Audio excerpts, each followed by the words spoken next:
You're watching TerrierVision. Welcome into the Harley Room here on the Wofford College campus for the 2014 Terrier Club Signing Day special as we cover the signing class for the 2014 Terrier football team. 16 new players will be welcomed in by Coach Mike Ayers and his staff beginning this August, and today's coverage begins with our new recruiting coordinator, Aaron Johnson. There's one thing that I've learned that is for sure and for certain is there's nothing that is certain in this process. But it's been an honor to work with the other coaches. Coach Tichy, who had a system in place ahead of me, just kind of followed his tracks and allowed our staff to go out and present the product that's Wofford College football. Two fullbacks in this class, and you work with the running backs. Chase Nelson is from Evan Jack's hometown of Johns Creek, Georgia. Tell us about him. Yes, Chase he's a big back. He's 236 pounds. Comes to us from Chattahoochee High School right in North Atlanta. Very productive as a freshman, started on the state championship team, 6A Georgia. He's a quality kid, comes from a good family. His mom is a great person. He's raised him well, so he'll come into a program with a winning tradition from a high school program that has a winning tradition as well. And then Andre Stoddard, local kid from St. Joseph's High School in Greenville. Yes, Andre, very similar in build. We're bringing in a lot of weight, a lot of poundage out of these two fullbacks and hoping that we can have some production between the tackles with him. And Andre being a very versatile kid, runs the ball hard, great balance, and he was very, very productive in high school. And we hope that he carries that same production here at Wofford over the next 4 to 5 years. With offensive line coach Eric Nash, the Terriers are bringing 4 new offensive linemen in this year, coach. And let's start with Connor Foridis. He's from Brooksville, Florida, and he's got some size, 6'6", 300. Connor's a big fella. He's a guy that I had a chance to work with here in our camp in June.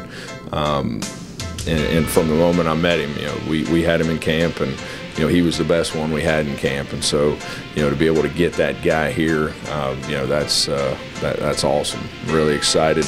He's a guy that's athletic, especially for his size, strong, physical, not afraid to get after it. And that's kind of a common theme amongst all 4 of these guys this year. Tell us about Jared Jacon Duffy from Moeller High School, one of the top programs in the country, goes 6'4", 320, and helped that team to a state championship appearance. Moeller's a great program. Jared's been a great player for them. I think they've won back-to-back state championships up there in the highest class in Ohio, so that's definitely an accomplishment. He's played a big part of that. They've had a good offense, physical line. And that's what I like about Jared. The thing maybe that impressed me more than anything else with him is he had not only highlights of his football playing, but he had some rugby highlights too. And he's a guy that excels at that. He played until this year. He played forward on their ice hockey team too. So he's a guy that can move. For his size, he's athletic and bend, and I'm really excited to have him. The other young man from Cincinnati is Ross Demmel. He's from Colerain High School. Colerain, again, a perennial power. A national power. Great team. They run our system, so it was really easy to see how Ross can fit what we do. And I think he's a great catch for us. It's funny, those two kids, Moeller has knocked Colerain out of the playoffs for the last 2 years in the 3rd round. So it's kind of like with Ty and Jared, they come in rivals, and hopefully we'll go out best of friends, and come to find out they're both born on the same day too, so how about that? And then we have a kid locally from Broome High School. Nick Taylor played in Jet Turner's system over at Broome, which is an option-based system. Right. Again, like with Ross, being able to see him do what we do or something similar is nice. Nick's one of those guys that we had in our camp, and I worked with him at an FCA camp as well. And he's a guy that can move. He's athletic. And, it's always nice to be able to get a guy here locally, and really excited to have him, and looking forward to getting him over here.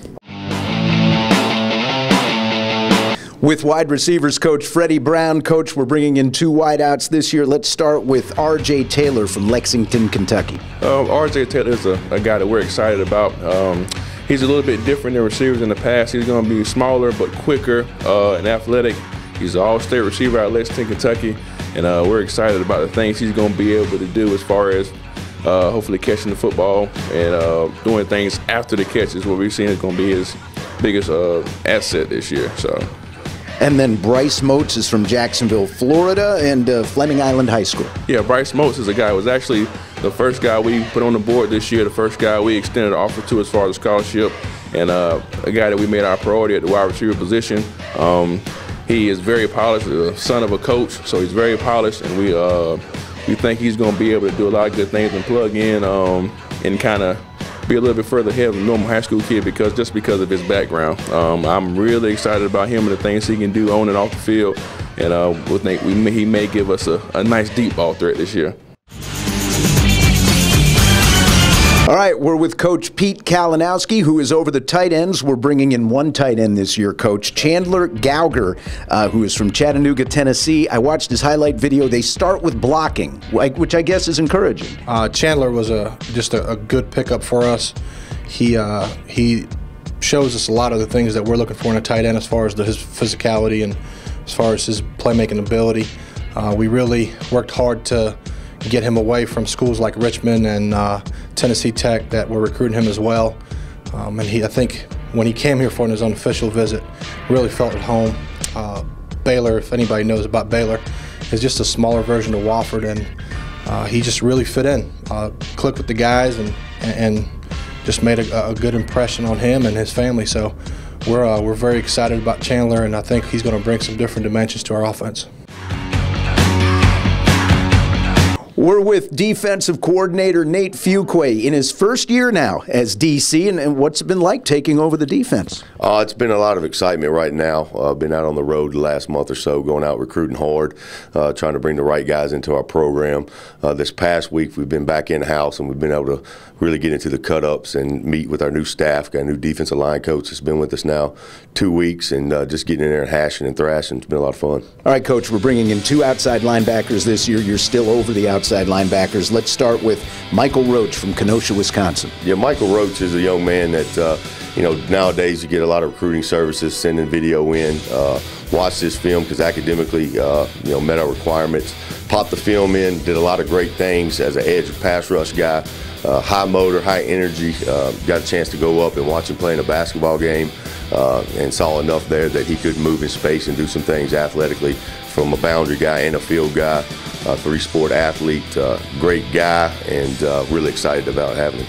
And then a young man from right here in Spartanburg County, Tariq Lyles from Burns High School, played a little safety over there, and the film I saw, he looks pretty good off the edge. Yeah, Tyreek is a guy that, right down the road in Duncan from a great program here. So winning hopefully will be something that will carry over here. But he's a type of guy athletically that can play outside the box, match up on a number 2, but also has enough size and explosiveness to cause some edge pressure for us, and just really excited about the matchups that he can create for us. All right, we're with inside linebackers coach Kevin Adelman, 2 in this year's class, coach, coming in as inside backers. Let's start with John Patterson from Lilburn and Parkview High School down in Georgia. Yeah, John is a guy who we knew about in the spring, and we got fortunate enough to have him come to one of our one-day camps, and he really performed well at the one-day camp. Ran a really, really good 40 for us, the best that we had at linebacker all summer, and was just on point in his drills and really impressed us with everything he was able to do out there on the field. And then when you put on his game tape, he's a smart player, he's an explosive player, and he's a kid that's already built. I think he's 225 pounds and right around 6 feet tall, so he's already built like a college linebacker. So he's going to come in and have the opportunity to be a guy who can compete right away when he gets on campus. And then another young man from Georgia, from Fayetteville, Colton Clemens. Now, I watched his tape. He blocked a lot of kicks, so I guess he can play some special teams, too. Colton, he played everywhere. I mean, they had his hand in the ground playing defensive line. He played fullback for them. He may have been their best running back at times. He played linebacker. He played safety. He's just a guy who can do it all. And one of the most explosive kids that we saw on film all offseason. When we're watching kids film, I mean, he just jumps off the page as a guy who can like you said, he blocked a lot of kicks, and that's because he can get off the ball quick. And a guy who probably takes after a little bit his cousin, defensive end for the Seahawks, who just won the Super Bowl.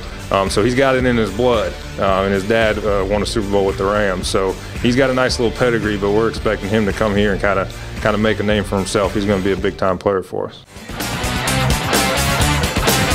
With Cornerbacks coach Jadon Brown. Coach, you're bringing in one this year to play corner. Tell us about Pierre Johnson from Largo, Florida.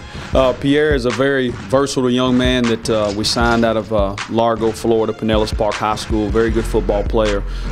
Played offense as well as defense. Played running back for his team. Played wide receiver and led his team in all categories. Was also Pinellas County All-Star. Feel like his skill set brings to the table what we're looking for, a corner that can cover as well as tackle. With the way today's game is, you have to be able to tackle in space, and he can do those things. Also a great student, a young man who's driven toward his education, and I think he'll be a great asset not only to our football program but to Wofford College. Looked like in high school his offense ran the triple option. Yes, in high school he played halfback for his team, ran the triple option, is used to this style of offense, so that'll be good that he'll have an understanding of what he'll see a lot in spring practice and fall camp. So very excited. That brings a toughness. So whenever you've been in the triple option, you have a toughness about you, in which that's what we're trying to recruit, a good, tough, strong young man that can play on the perimeter, that can cover and tackle. All right, we're with Safeties coach Philip Pygott, and one this year, Brandon Kuhn, is coming to the program. He's from Jacksonville, Florida. Tell us about him. Brandon Kuhn's a great young man. We got out of Fleming Island High School in Florida, right outside of the Jacksonville area. Brandon's your typical Wofford safety. He's a go-hard, tough-nosed kid. He always flying to the football, team leader, just a great addition to Wofford. As so often happens on signing day, Wofford had a late addition added at the 11th hour. A 16th player will be welcomed in by the Terriers this coming fall. Malik Rivera from Bartram Trail High School in St. John's, Florida. He's a 190-pound safety, and he'll be joining the defensive backfield this year. With all the hay in the barn now, it's probably a good time to talk to the man in charge. Head coach Mike Ayers getting ready for his 27th season at the helm of the Wofford Terriers. We get his thoughts on this year's signing class. We've been a lot of different states across the country. A lot of time has been spent on the road, and I think that our guys did a great job of bringing in a quality class. We have all of our needs were met. There were critical areas that we had earmarked and had to make sure that we were able to get the right kind of guys, and we did. I think offensively and defensively, both sides of the ball, we were where we need to be at this point in time. You look at them, they're some very athletic kids, great character kids, guys, good students, and guys that have played in great programs. So I think we'll have some guys out of this freshman class that will come in and be able to get into the lineup this summer. And so we hope that we'll continue to keep these guys you might say, up to speed as far as what we're doing. We're going to encourage all of them to hopefully come for a scrimmage in spring. We'll once we get them signed and get the NLI in, then we'll get them some information in a hurry as far as workout program and things like that. But it was a long process, and Aaron Johnson, our recruiting coordinator, did a great job as far as the organizational aspect. We had a lot of guys that were beating the road and beating it hard. And when you look at all the things that transpire in January for us, it's when we start our off-season program. It's when we start the early morning running, and there have been many a day where we started out at 5:30 and we got a quick shower, we got in a vehicle, and we drove to Kentucky or drove to Ohio or drove to Florida to see the guys that we needed to see. So there's a lot more to it than most people realize. Until you've gone through it, you really don't understand the amount of hours and the amount of time that's necessary. So that's our exclusive look at the 2014 Wofford Terrier football signing class here from campus. Would like to thank everybody at the Terrier Club for putting on this event. Won't be long before spring practice begins on March the 3rd. Wofford will play their football opener in August on the 30th in Atlanta at Georgia Tech. A reminder that none of these scholarships for these players would be possible without the support of the Terrier Club. To find out more and to find out how you can join the Terrier Club, visit our website at woffordterriers.com. I'm Mark Hauser. Thanks for watching TerrierVision.